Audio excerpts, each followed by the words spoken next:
Donald Trump was just sentenced in what we have all been calling the Stormy Daniels hush money case.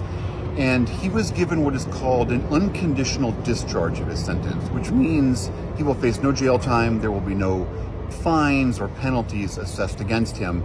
But today's proceeding formally solidifies that he is now a convicted felon of those 34 charges.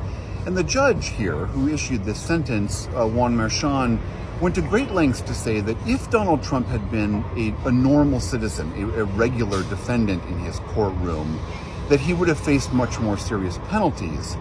But because he is about to reassume the office of the President of the United States, there are enormous protections granted to that office, and that is why he is not being sent to prison or facing any other kind of penalties.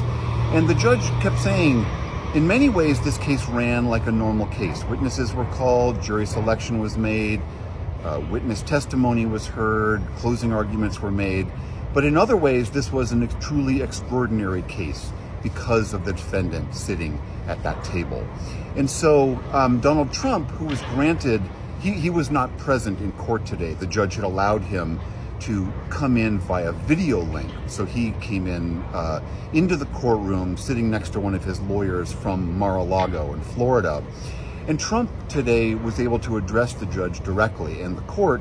And what he said was what he has said all along, which was that this was a political witch hunt, that this case never should have been brought, that he was innocent of any of the charges brought against him. And he said voters had a chance to watch this whole process unfold, and they rendered their own verdict and reelected him, and that's why he's going back to the White House. And so the judge handed down this sentence. Donald Trump will now be the first convicted felon to enter the White House. At the very end of the proceedings, the judge's final words to Trump were something along the lines of, "Godspeed to you, sir, in your second term," and Trump's video link then immediately went dark.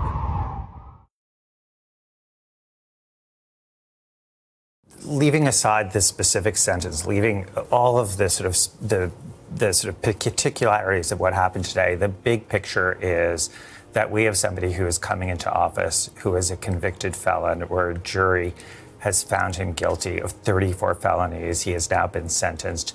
That has never happened in American history. For our standing in the world, it is where we think of ourselves as this, shining beacon, and the rule of law being so paramount to what it means to be American and what we hold ourselves out to be. It, I think, is just dramatically changes that image of ourselves.